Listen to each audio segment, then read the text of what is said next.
A Dios no se le escapa nada ni nadie. Así que a Dios no se le escapa que hoy no vino la mayoría de gente. Él tiene bien pendiente que hoy hay un culto de corazón para Él. Quise tomar un versículo que no lo vamos a estudiar dentro de la predicación, pero que tiene que ver con todo lo que vamos a hablar.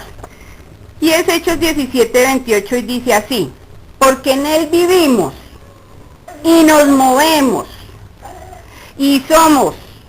Está temblando en Colombia hace 3-4 días y han habido más de 50 temblores en diferentes partes de Colombia, solamente que no los estamos sintiendo. Y uno vive tan confiado en Dios, todo lo que pasa, Él lo tiene bajo control y yo estoy con Él, ¿qué puedo temer? Esa es la esencia del mensaje de hoy. A Dios no se le escapa nada, Él tiene todo en su mano y bajo control. Entonces cuando nosotros vivimos, nos movemos en Dios, pase lo que pase, por horrible que sea, por feo que acontezca, va a tener siempre un propósito para mi vida. Y Él sabe que lo que Él tenga preparado para mí, yo lo voy a poder vivir. El problema es si yo estoy en acuerdo con eso que Dios está pensando. Porque Dios está pensando una cosa, pero si yo no me vi con el pensamiento de Dios, pues me puedo desubicar. Tenía el mensaje, Señor, qué introducción, y mire toda la semana, qué introducción para el mensaje. Y ayer Dios me la dio. Había un mensaje de alguna mujer. Y fue terrible, duré 1:30 con ella por el celular. Estaba en una crisis y quiero comentar eso como introducción, porque es una mujer que lleva más o menos 20 años diciendo que es cristiana, asistiendo a una congregación, teniendo experiencias sobrenaturales con Dios, viendo a Dios obrar poderosamente en situaciones, viendo defenderla, hablándole de lo que va a venir. Y esa es la vida de esa mujer. Entonces, voy a leerles aquí en resumen de todo lo que nos mensajeábamos porque me tiró el teléfono. No aguantó lo que yo le hablaba. No aguantó decirle que Dios está al pendiente de todo, que Él no se le escapa lo que ella está viviendo. Y entonces, ella dice, es como si Dios me hubiera dejado en manos del diablo. Es como si todo lo que aprendí en la iglesia fuera mentira. Me pregunto por qué me pasó todo esto. No acepté ser pecadora y prefería a un Dios que ahora no le importo. El sentimiento de soledad y desesperanza me está matando. No veo la mano de Dios por ninguna parte. Yo no quiero seguir viviendo así. Ya no creo que Dios me use. Creo que Dios me dejó. Nadie me podrá librar. Me duele haberme metido en esas iglesias para terminar así. Mejor hubiera sido haberme metido a trabajar en una empresa y por lo menos no estaría arruinada como lo estoy hoy. Yo entiendo que una persona está en crisis. Yo entiendo que tenemos muchos momentos difíciles. Yo entiendo que alguien pueda en un momento determinado sentir que está muy tremendo. Pero creer esto de Dios, después de yo haber probado su gloria, probado su misericordia, probado sus dones, tener claro que la va a usar, porque ahí dice, o sea que sí sabe que Dios la quiere usar, y que hoy diga mejor me quiero morir. Pero no es que eso pase, o no pase a un cristiano, es normal que de pronto llegue a pasar. ¿Saben qué es lo triste? Que a pesar de que uno le está queriendo llevar a que coordine, ¿cierto? Ella persista y además termine diciendo que es como ella dice, y punto, y que se va a volver a la iglesia católica. Terminé yo diciéndole, deja al necio en su necedad y hasta luego. Porque yo he vivido crisis, y luego el testimonio que el Señor permite saber que por mucho tiempo, como Job, Dios ha permitido una situación. En todo ese tiempo de crisis, siempre, Señor, tú tienes control de todo. A ti nada se te escapa. Si hoy quieres que hoy tengamos hambre, comemos hambre. Con el amor para ti. Porque tú eres el que sabe qué quiere con esto. Señor, hoy no hay dinero para una llamada. Gracias, Señor. Hoy no hay, mañana habrá.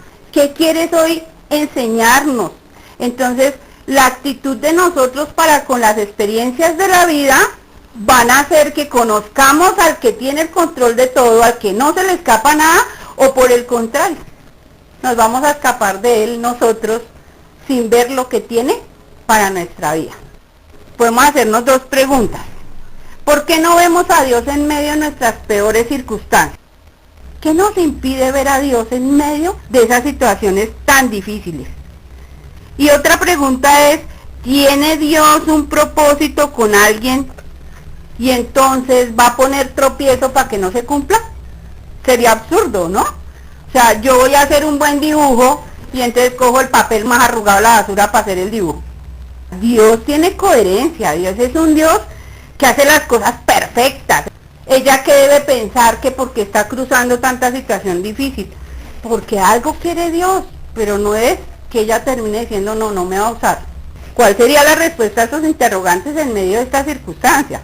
Sencillo, no conoce a Dios, porque no lo puede ver al lado de ella en las peores circunstancias. Aquella persona que conoce a Dios es capaz de ver a Dios en sus peores momentos y saber que Él tiene el control de eso, que no se le está pasando el momento a Él. Allá la Biblia dice, y se acordó Dios de Noé. Cuando nosotros miramos a qué significa se acordó, no es que se había olvidado, sino que es aquella persona que está mirando permanentemente esa leche para que no se riegue. Ese se acordó. Dios está siempre al pendiente de todo lo que está sucediendo en mi vida. A Él no se le escapa absolutamente ningún detalle. Ahí en el capítulo 16 de Primera de Samuel, lo más conocido, lo más trillado, es la historia de David y Goliat. Capítulo 16 y 17. Hace 8 días mi esposo hablaba de José. Vamos a David en el día de hoy. Hace 8 días hablaba mi esposo de los sueños. Y hoy hablamos de un hombre que duras penas pudiera haber soñado. David es una persona que a duras penas pudiera haber soñado. ¿Por qué? Entonces vamos a mirar quién era David. David fue único David en la Biblia, no hay otro David en la Biblia. ¿Por qué Dios le puso ese nombre? David. Y la Biblia no narra por qué lo nombraron David. No hay otro David en la Biblia, solo hay un David. Porque resulta que Jesús iba a ser llamado el hijo de David. Entonces no podían haber varios David. Su nombre marcó el linaje de Jesús directamente. Miren el propósito de Dios con el nombre de David. El linaje de David iba a venir el Salvador, y así se lo hizo saber el Señor al mismo David. Pero ¿quién iba a venir? El linaje, el Rey de Reyes, de los lomos de David. Tiene que ver con la historia de un ser importante, de una persona real.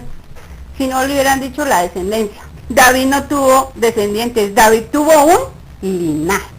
Pero miren que David en su comienzo no hubiera podido soñar con eso.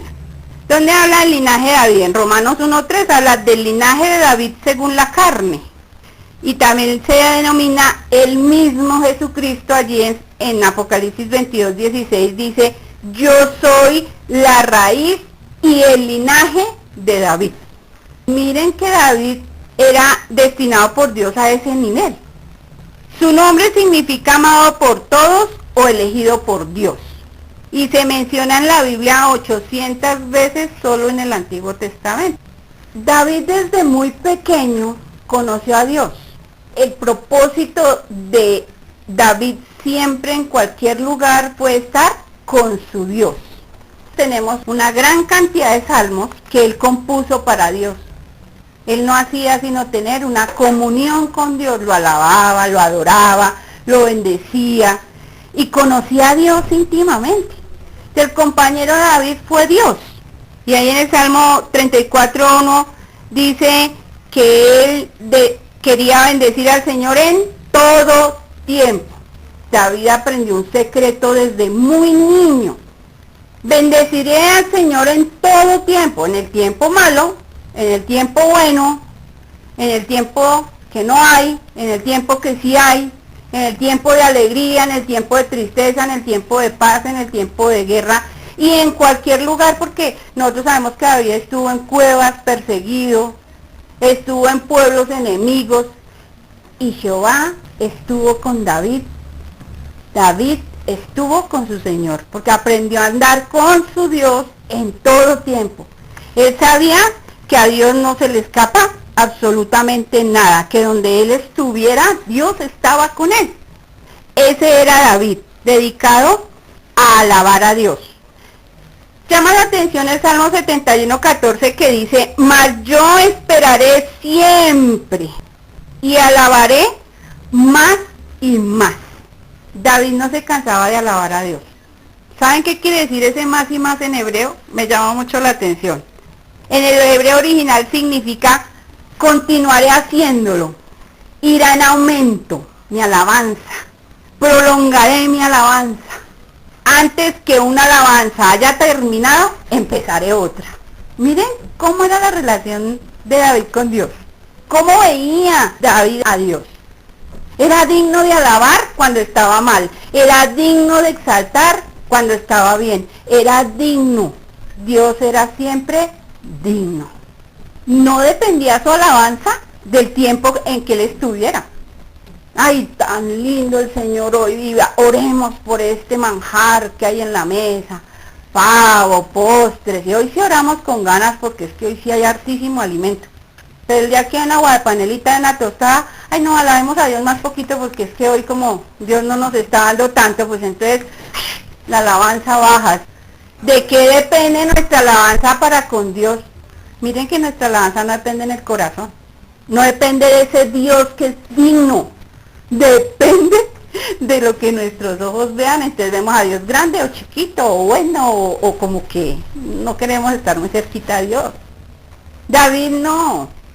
David siempre andaba de gancho con el Dios que todo lo puede, con el Dios que no se le escapaba ningún detalle de lo que estaba él viviendo. Entonces, así él estuviera bien o estuviera mal, ese Dios seguía siendo omnipotente, omnipresente, poderoso, bueno, justo, misericordioso, porque ese era su Dios. Su Dios estaba en todo momento supliéndolo con lo que él necesitaba. Si estaba en un momento de debilidad, Dios le iba a dar fuerza. Si estaba en un momento de inteligencia, Dios le iba a dar sabiduría. Y él estaba con Dios y glorificándolo a él porque lo conocían. El deleite de David era Dios. El deleite de David no era si estrenaba ropa, si tenía carro, si tenía casa, si de pronto era bonito o feo. Su alabanza provenía de mirar a Dios. De Dios mismo provenía su alabanza. Vamos a mirar quién era David. Salmo 51:5.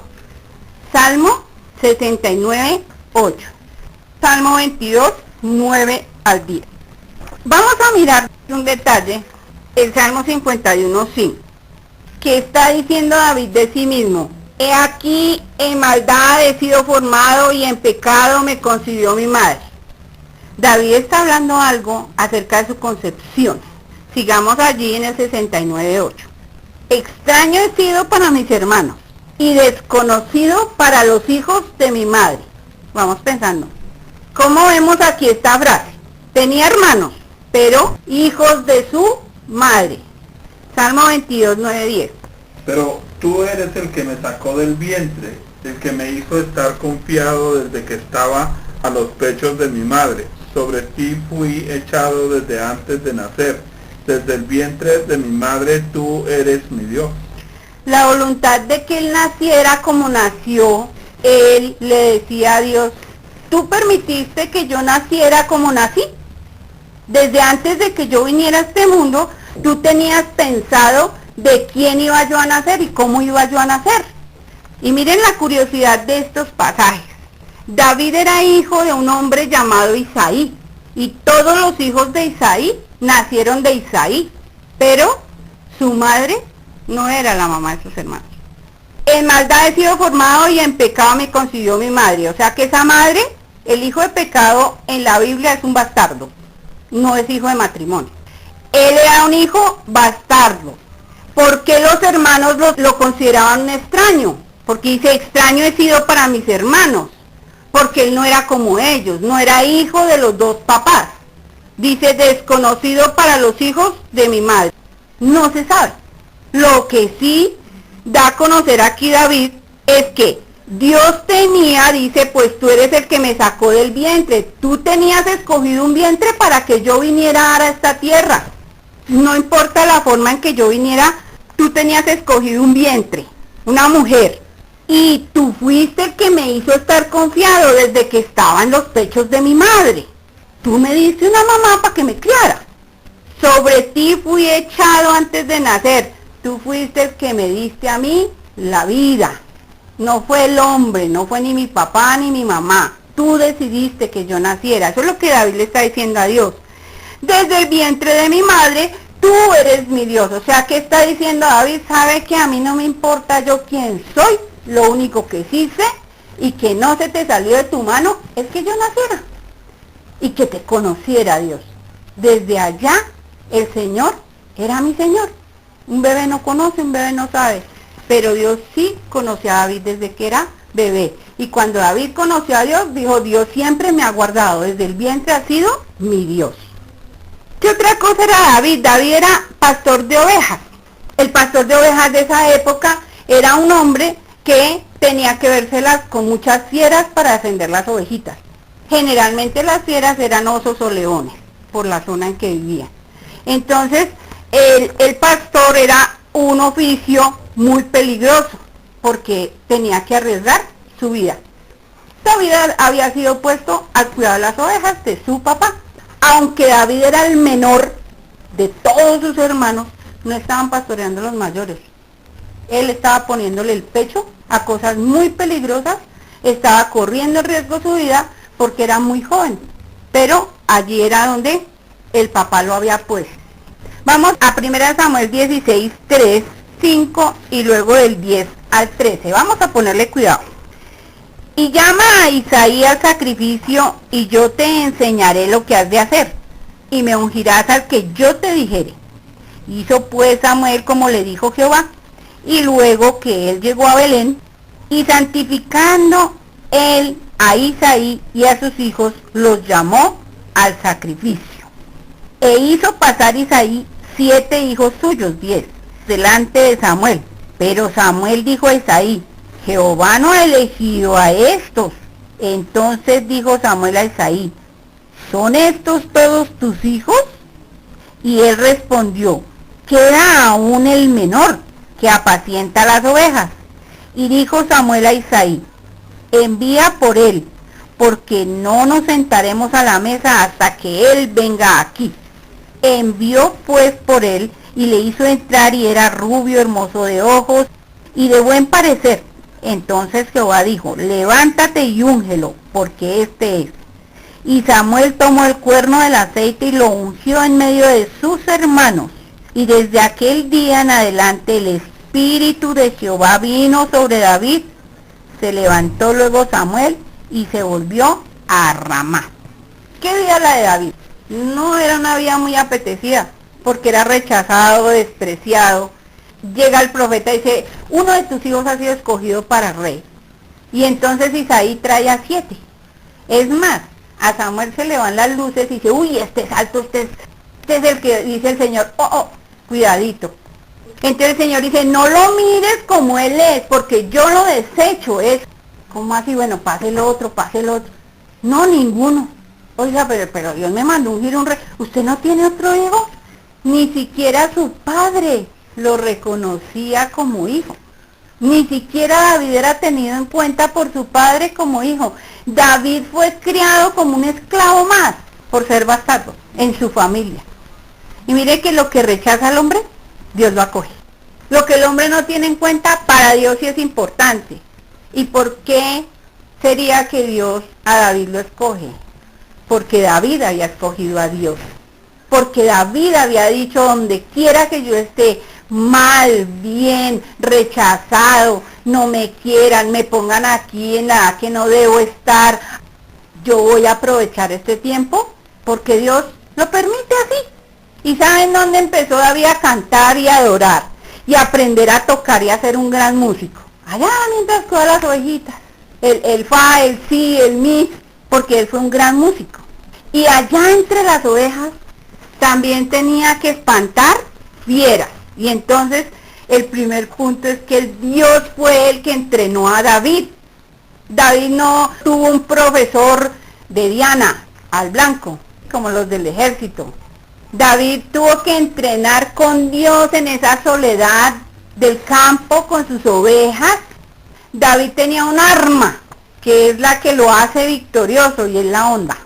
Entonces David empezó allá con ese chacal que venía, allá con ese otro que venía a atacar. Y ahí David, en su trabajo, en su situación difícil, dura, mientras otros muchachos estaban en otra situación, él estaba siendo rechazado, hecho a un lado de la sociedad, pero de la mano de su Señor. Adoraba, alababa a Dios y hacía su labor lo mejor posible.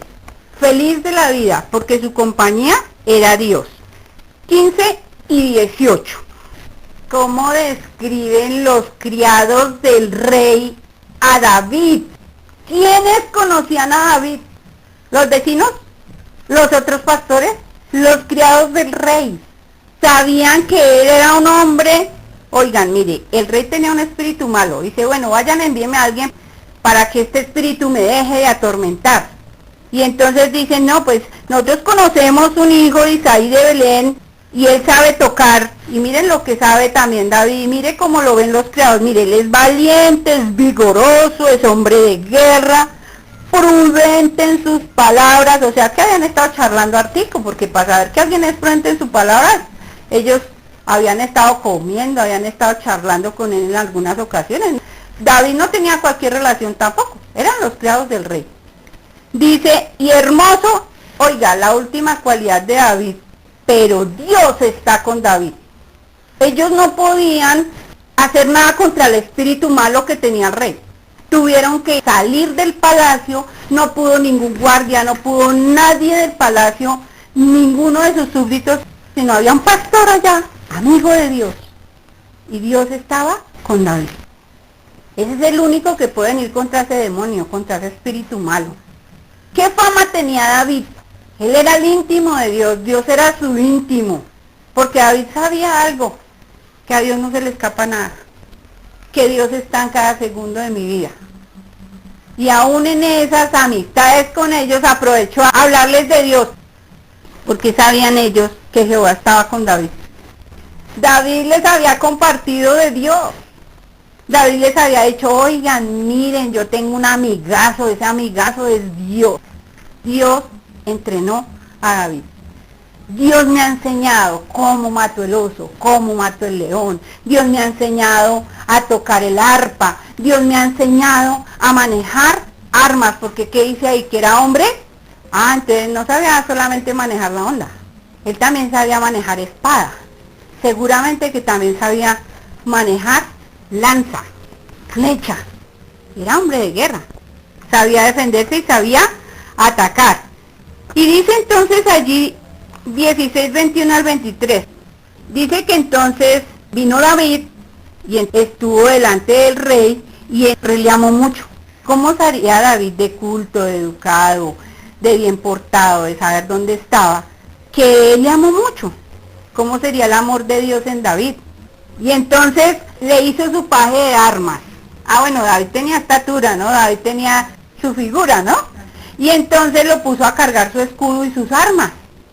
Y tuvo que pedirle permiso al papá. Le mandó decir, te ruego que dejes a David conmigo porque lo he encontrado una persona muy útil a mi lado. Dice la Biblia, cuenta lo siguiente. Cuando el espíritu malo de parte de Dios, ¿cómo? Ah, el espíritu malo de parte de quién venía. Sí. Ay, entonces, ¿quién enfermó al rey? ¡Dios! ¿Para qué lo enfermó? ¿Para qué enfermó Dios al rey y le mandaba el espíritu malo? Y cuando el espíritu malo de parte de Dios venía sobre Saúl, ¡pum! Y entonces David tomaba el arpa y tocaba con su mano, y entonces Saúl tenía alivio y estaba mejor, y el espíritu malo se apartaba de él. tremendo. Ese Dios su amigo, ese Dios que él conocía. Él sabía lo que Dios hacía cuando él tocaba con su arpa. Los espíritus se iban. ¿Qué experiencia tenía David con Dios? ¿Cómo conocía David a su Señor? Que sabía que ningún espíritu malo podía con su presencia. Pero ¿qué sabía David? Que cuando él tocaba la arpa, los ángeles de Dios, la presencia de Dios venía. Él había estado mucho tiempo en la presencia de Dios. Sabía lo que Dios hacía cuando él tocaba. Eso es una relación muy tremenda de David con Dios. Fue día a día, de niño creciendo, en medio del rechazo, en medio del odio, en medio de usted lejos de nosotros, usted no es de aquí, usted para allá, y él con Dios, y con Dios, y con Dios. Ay no, yo solo, a mí nadie me quiere, todos me odian, soy un gusanito, frustrado. Nunca, David nunca pensó en eso. Dice, desde el vientre yo te conocí, desde el vientre tú me trajiste a esta tierra, tú tienes conmigo algo, porque si no, no me hubieras dejado vivir. Entonces yo vivo para ti, tú me dices, en dónde debo estar, qué debo hacer. Ese era David con Dios. ¿Cómo debemos nosotros estar pensando donde estamos, que ahí Dios nos trajo? Que ese fue el papá que nos dio, esa mamá fue la que nos dio, si no estudiamos, y si estudiamos, si tenemos, si no tenemos. Alguien me decía, hermana, ¿por qué yo tengo que conocer a Dios ya tan anciana cuando no puedo hacer nada? Una de las ancianas de la iglesia. Yo le decía, ¿tú no puedes hacer nada? Te tienen que llevar todo a la cama. No, pues no, pero es que mire, usted sí está joven, usted tiene tiempo para hacer muchas cosas. Yo ya no, entonces, ¿por qué Dios llegó a mi vida hasta? Porque es que ese fue el tiempo de Dios para ti. Dios ni se atrasa ni se adelanta. Él tiene el control de todo y nada se le pasa a Dios. La experiencia que hasta aquí viviste, puedes pararte frente a mujeres, hablarles de aquí para atrás todo lo que viviste sin Dios y todo lo que eres ahora con Él. David predicaba del Señor, porque ahí los siervos sabían que Jehová estaba con él.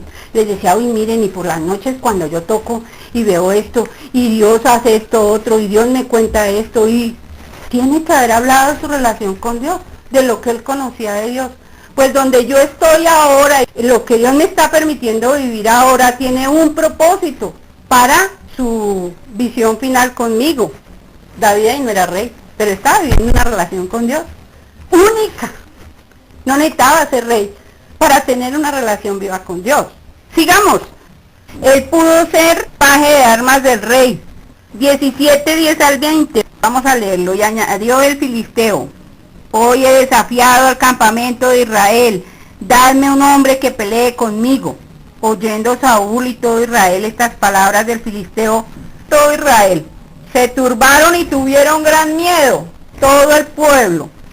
Y David era hijo de aquel hombre efrateo de Belén de Judá, cuyo nombre era Isaí, el cual tenía 8 hijos, y en el tiempo de Saúl este hombre era viejo y de gran edad entre los hombres. Y 3 hijos mayores de Isaí habían ido para seguir a Saúl a la guerra, y los nombres de sus 3 hijos que habían ido a la guerra eran Eliab el primogénito, el segundo Abinadab y el tercero Sama. Y David era el menor. Siguieron pues los 3 mayores a Saúl, pero David había ido y vuelto, dejando a Saúl para apacentar las ovejas de su padre en Belén. Me detengo ahí un poquito.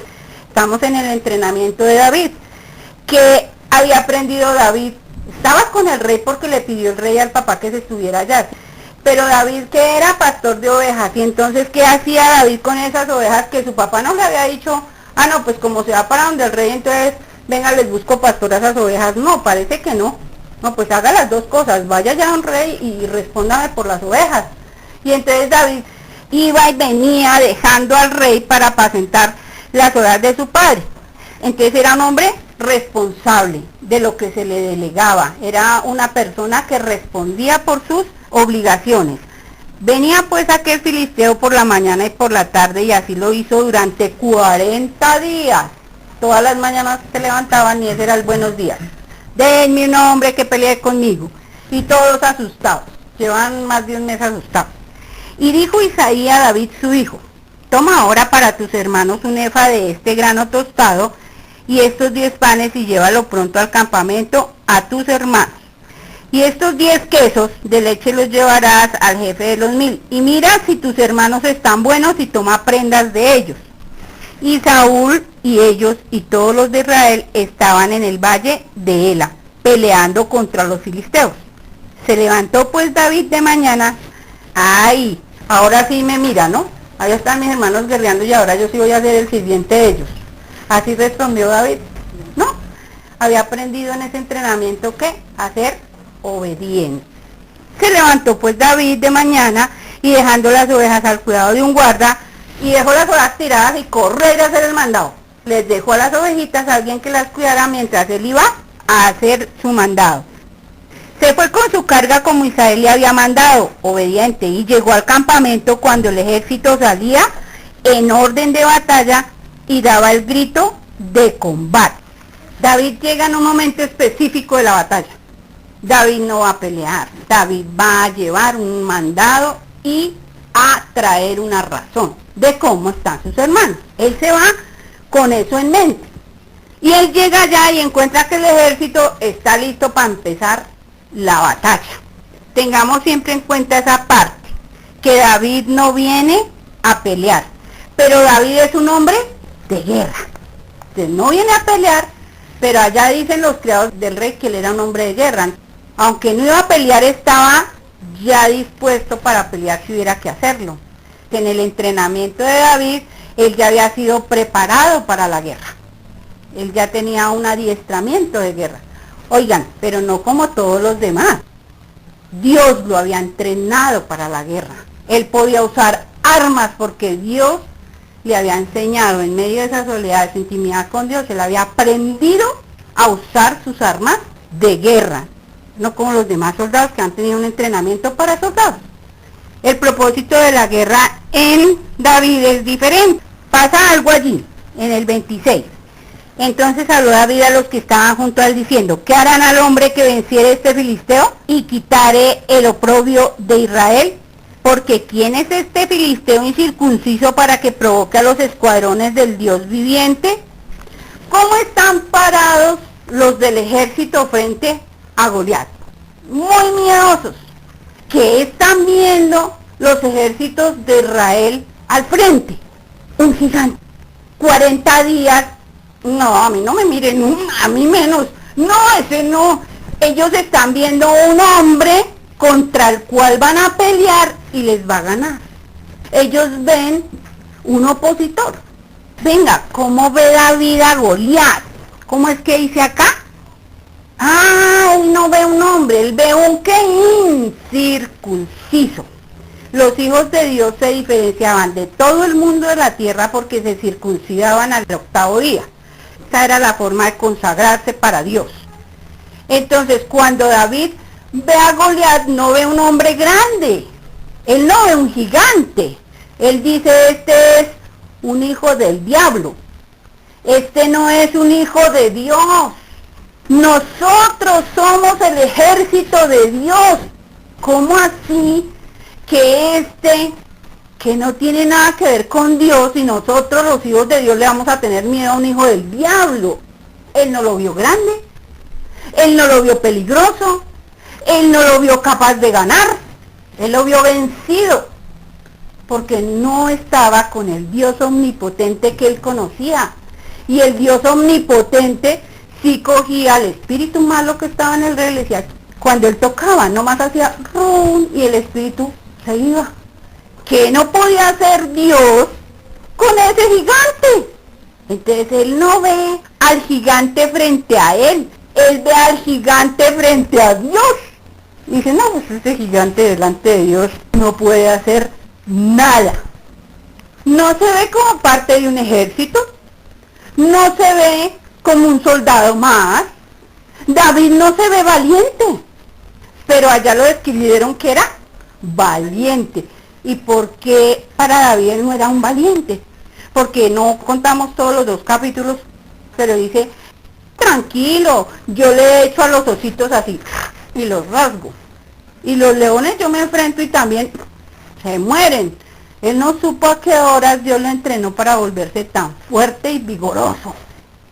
Imagínense para desgarrar un oso o pelear con un león y acabarlo. ¿Qué fuercita fue adquiriendo David por el camino? Entonces él era un hombre de guerra y él era un excelente soldado, pero él no se veía a sí mismo así. Para él era normal. No se ve tan grande, tan fornido y dice yo puedo ni nada de eso en ese momento, sino que dice no, contra Dios y sus ejércitos, ¿quién va a poder? Nadie. Él planta frente a Goliat a Dios y lo ve chiquitico, porque su Dios le ha enseñado a él todo lo que puede hacer. David tiene que aprovechar lo que le es. David y su onda. Primero, David está convencido que Dios es un Dios de victorias. Dios no es el que quiere mi mal, mi derrota, que yo esté siempre alicaído. Dios es un Dios que quiere que yo siempre ande venciendo cada obstáculo, superando cada dificultad, siguiendo adelante. Dios me va a ayudar a superar esas cosas que a mí no me dejan seguir adelante. Miren, si algo afecta a un ser humano, lo que otros dicen de mí. Es más importante lo que otros dicen de mí, oigan, que lo que Dios dice de mí o lo que yo pienso de mí mismo. David había aprendido a mirarse como Dios lo veía. David no se estaba mirando en los hermanos, ay, usted, váyase para allá, usted que no es hijo de mi mamá, usted no tiene nada que ver con otros, ellos elegantes. Entonces David era un ceniciento, porque no pertenecía a la familia. Entonces allá usted, ¿cómo sería la personalidad de David si David se deja influenciar de lo que los demás dicen? En la cultura judía ser un bastardo era supremamente criticado, desechado. Salmo 22 que habla de Jesús, David está hablando desde sí mismo. Todo lo que le hacían, todo lo que lo maltrataban, David vivió eso. No solo fue la profecía acerca de Jesús. Si David se queda viendo sus circunstancias y aceptando el desprecio y el rechazo, David no es capaz de nada, ni de hacer amigos, ni de ser un buen pastor, pero él se aprendió a refugiar en Dios. ¿Cuántos años tendría David? Era muchacho, era más o menos entre los 14 y los 25 años, porque allá el joven que salía de su casa mayor de edad era a los 30.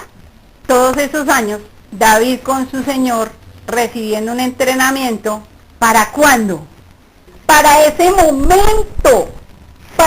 momento Dios lo había entrenado todos esos años, día tras día tras día, para el momento en que iba a enviar el Espíritu al Rey, para que él lo ahuyentara tocando, y para este momento donde un gigante tenía atemorizado todo un ejército, Dios había entrenado a David. Había llegado el momento de Dios y él. Entonces David ya estaba preparado, pero no estaba preparado solo porque sabía apuntar con la onda. David estaba preparado porque conocía al Dios que le iba a dar la victoria. Él no estaba confiado en su puntería, él no estaba confiado en él estaba confiado en Dios, porque era Dios el que le había enseñado lo que en ese momento tenía que hacer. ¿Cómo nosotros ocupamos nuestros días?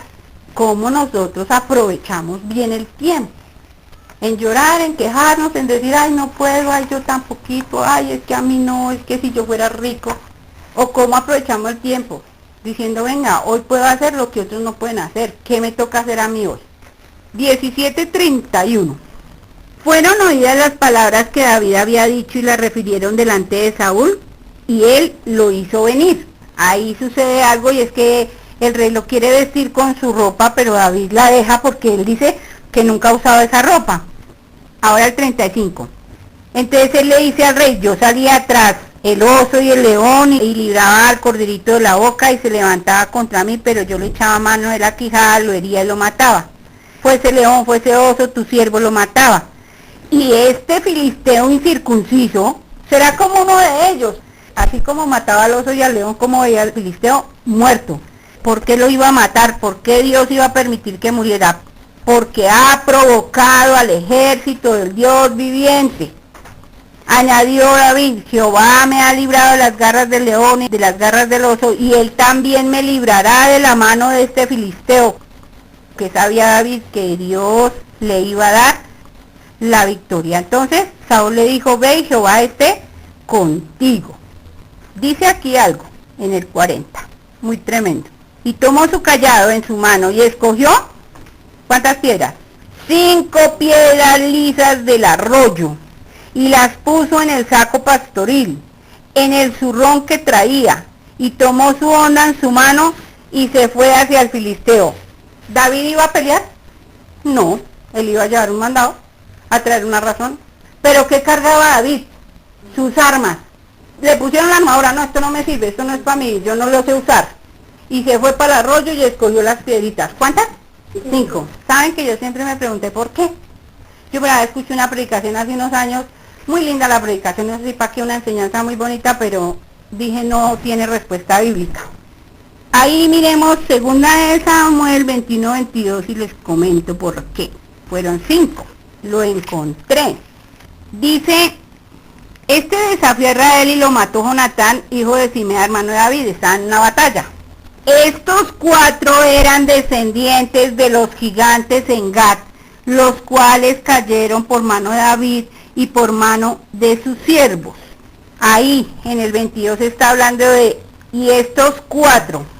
Goliat tenía 4 hijos. ¿Qué pensó David? Inteligente, ¿cierto? Mató al papá y se me vienen los 4 hijos. Entonces, David no pensó solo en que bajo a Goliat, sino que también de pronto me tocaba los 4 hijos de él, que eran igual de gigantes. ¿Cómo era David? Inteligente, previsivo. Entonces miren que aunque David estaba en Dios, contaba con Dios, conocía la voluntad de Dios, también era previsivo, también estaba en su realidad. Miren que lo que estamos hablando de la hermana que me escribió todo eso, ella ha vivido realidades espirituales, pero eso no le dio a ella conciencia hoy que está en una mala situación de saber que el Señor está aún alrededor de lo que está sucediendo. Entonces, David vivía con Dios, pero no vivía en las nubecitas. Él también me usa a mí con lo que yo soy, por eso me ha entrenado. Entonces Goliat muere, él le quita la cabeza y David logra esa victoria. Y la logra más por fe, porque cree en Dios, conoce a Dios, sabe quién es Dios, confía en Dios, pero también está seguro de lo que tiene él como ser humano. Si Dios está con él, pero David no aprovecha el tiempo, pero David no aprende lo que tiene que aprender, ¿en ese momento hubiera podido ganar? No. Entonces Dios cuenta con nuestra voluntad, Dios cuenta con que nosotros nos dispongamos a hacer las cosas que necesitamos hacer, a prepararnos en lo que necesitamos prepararnos para lograr su victoria. Finalmente entonces, esa piedra, oiga, cualquiera diría, el otro venía con jabalina. Tú vienes a mí con jabalina, pero yo vengo a ti con una piedrita ahí, con Jehová de los ejércitos. Usted me está viendo a mí, pero yo sé quién viene conmigo. Esa piedra, ¿qué significa? Esa piedra que Dios preparó porque a él nada se le pasa. Dios dijo, Goliat va a morir por la onda. No va a morir por una espada, no va a morir por una flecha, no va a morir por una lanza. ¿Qué significa esa piedra? Primero, que David, antes de lanzar esa piedra, ¿cómo lo veía Saúl? Como un cantor que le quitaba el espíritu malo y que le cargaba las armas. Pero esa piedra que derribó a Goliat, dice ahí la Biblia, que Saúl lo vio como un hombre de guerra, a partir de ese momento. ¿Cuántos años de entrenamiento y experiencia para un solo momento? Tal vez David comenzó a lanzar la onda como un juego de niños, con sus amiguitos, venga, ¿y eso para qué sirve? ¿Y cómo es? Y de pronto los otros le tiraban a los pajaritos para bajarlos, o a las frutas, para bajar las frutas de los árboles, pero David nunca pensó que lo que arrancó como un juego de niños, lo iba a llevar un día a la victoria. Entonces hay cosas que a veces nosotros estamos haciendo que parecen sencillas, pero nos volvemos diestros en esas cosas, en consolar al uno, en mirar el rostro de una persona, en mejor callar en este momento, cosas que aprendemos que nos van a ser muy útiles y que nos van a servir para ver la gloria de Dios en nuestra vida. El trabajo de pastor no era cualquier trabajo, él lo tomó tan especial que fue lo que lo hizo profesional, porque si no, no lo hubieran dejado ir al frente de batalla a hacer lo que hizo. Si él no hubiera tenido el aspecto, la firmeza que él tenía, que él adquirió siendo pastor. Todo lo que él hizo, supo, aprendió, fue para que Dios lo pusiera en su propósito, porque a raíz de eso es que empieza la persecución de Saúl. Ya Saúl lo mira como un rival. Él ha sido ungido como rey antes. Y Saúl, aunque era rey, Dios ya lo había desechado. Mientras él pastoreó ovejas, ¿qué escribió? El Salmo 23. ¿Qué aprendió David de Dios siendo pastor? Que Jesucristo era su buen pastor. Y vio a Jesús como su pastor. ¿Y cómo se veía antes David a sí mismo? Como oveja del redil del Señor. A veces nosotros no nos vemos como Dios nos ve. No vemos que Dios ha permitido todo en nuestra vida con un propósito. Y tal vez hoy es día, en este momento, de pensar en eso que yo he vivido que parece que no es útil. Que parece que yo no debía haber vivido. Que de pronto Dios no estaba queriendo que eso pasara en mi vida. Que algo de mi vida se le escapó de la mano a Dios. Y yo no debía haber hecho, y yo no habría haber decidido, pero Dios lo permitió. Y aún eso que yo creo que no es útil, aún eso que de pronto otros dicen y usted no ha hecho y usted, para Dios es todo lo que necesita para ponerme en su propósito, para desarrollarme en su iglesia, para ser útil para Él. Eso es lo que Dios quiere hoy con nosotros. Vamos a inclinar nuestro rostro y vamos a mirar 3 aspectos en nosotros para orar a Dios. Llegó el momento como el que tenía David, de estar ahí juntito a Dios, de que cada uno de nosotros hoy veamos a Dios aquí y empecemos a pensar tal vez cómo hemos vivido, quiénes somos, cómo nos ha visto la gente, cómo fue nuestra niñez, cómo ha sido hasta aquí nuestra vida. En un primer lugar es cómo me han visto los demás. Piense usted esas palabras que a usted le decían y lo hacían sentir que no valía, que usted era una persona que realmente no encajaba en esta tierra, que de pronto para qué había venido. Muchas mamás a veces nos dicen, uy, es que si usted no hubiera nacido. Hoy es el día de decirle al Señor, Señor, como lo dijo David, aún en el vientre tú fuiste mi Dios. Tú, Señor, eres el que quisiste que yo viviera. Hoy estoy vivo. Y el vientre que tú escogiste es el vientre del que yo debí nacer. Hoy te agradezco por esa madre que tuve. Señor, no sé cómo ella vivió su vida, pero tú la usaste para traerme al mundo. Hoy te doy gracias por ese vientre que me trajo al mundo. Porque aún así ella no haya querido que yo viviera, aún así ella haya querido que yo no existiera, tú quisiste que yo viviera. Y así como David, Señor, hoy entiendo que tú quisiste que hasta aquí yo esté vivo, que tú tienes conmigo un plan, un propósito, Señor, conmigo. Ore a Dios y dígale ahí, gracias, Señor, por mi vida, porque yo tengo un propósito que de pronto todavía ni sé, todavía no lo tengo muy claro, pero tú sí lo tienes, y yo quiero a partir de hoy, en segundo lugar, como Él, andar de tu mano de aquí en adelante, sabiendo que aún todo lo que he vivido, Señor, no ha sido en vano.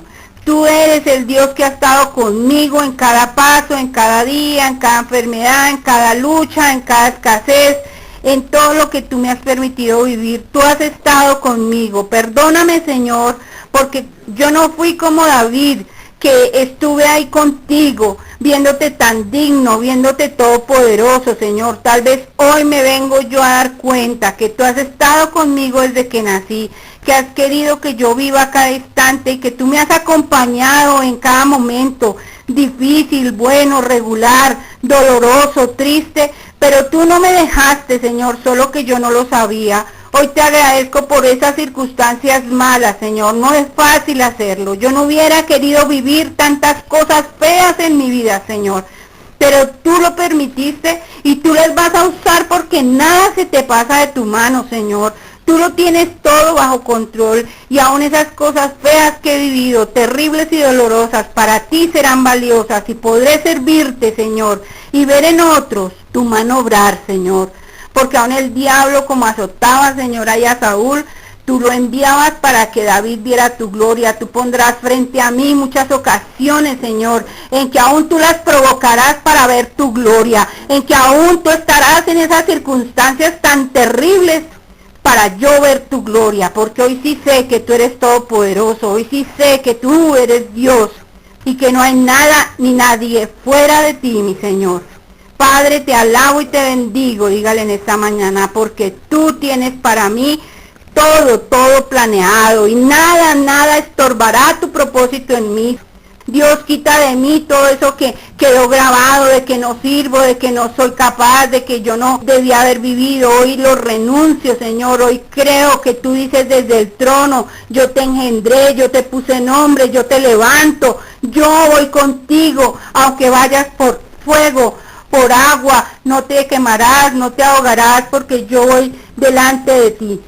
Gracias en esta mañana, porque hoy encontramos, Señor, que nuestro propósito no está en nosotros, no es lo que nosotros nos proponemos, no es lo que nosotros quisiéramos, Señor. Ayúdanos a aceptar que es lo que tú has preparado para nosotros. Tal vez sea un gigante, sea algo muy difícil, Señor, pero hoy aprendo y hoy creo, Señor, que así como David vio ese gigante en tu mano, y ese gigante no era nada delante de ti, yo también voy a ver, Señor, aún esos estorbos gigantes, aún esas cosas que yo no voy a poder manejar, delante de ti serán manejables, serán vencidas, y veré tu victoria, porque tú vas conmigo, Señor.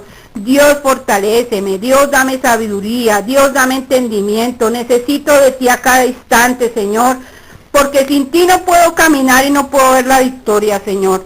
Perdona mi incredulidad, porque, Señor, necesito confiar en ti, saber que eres tú el que va conmigo en cualquier momento, en cualquier instante y hacia cualquier lugar, en medio de poca gente, Señor. Tú estás conmigo, el importante eres tú, Señor. Dios del cielo, esa piedra en esa cabeza de ese gigante fue un logro de David, pero, Señor, esa piedra fue el propósito eterno que tú habías escogido desde la eternidad para él. Tú tienes para mí un momento, tú tienes para mí un día en que yo voy a poder ver tu gloria mayor, Señor. Ayúdame a caminar, a seguirme entrenando de tu mano. David fue hijo de Isaí. Señor, tú dijiste de ese muchacho que fue rechazado allí en tu palabra. Aquel varón fue levantado en alto y el ungido del Dios de Jacob, y era el dulce cantor de Israel.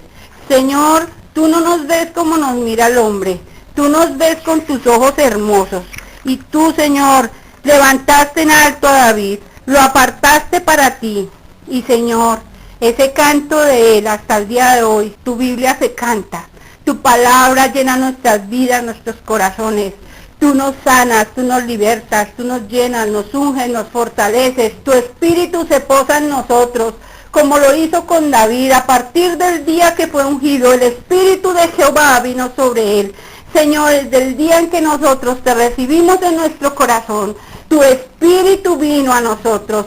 Hoy, Señor, te pedimos perdón, Espíritu Santo, porque muchas veces no te vemos tan grande y tan gigante y tan omnipotente en medio de nosotros. Dios, gracias. Levanten sus manos. Estas manos, Señor, estas manos están ungidas por ti. Estas manos, el Espíritu Santo las usará, Señor, como usaba las de David para tocar, para lanzar flechas, para usar, Señor, espada, para llevar esas piedras en esa onda. Mis manos, Señor, se alzarán primeramente para adorarte, alabarte y rendirme a ti.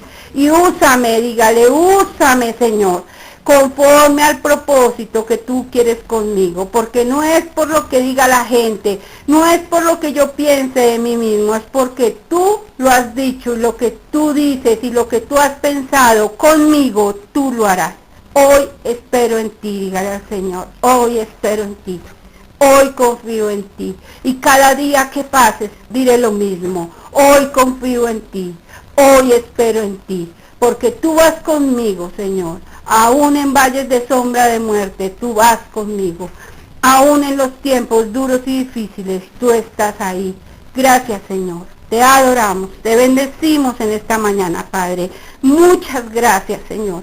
Muchas gracias, porque cuando llegamos delante de ti, todo tiene un propósito, todo confluye para la gloria y honra de tu santo nombre, Señor. Te amamos, te bendecimos y te adoramos en esta mañana, en el nombre de Cristo Jesús. Amén.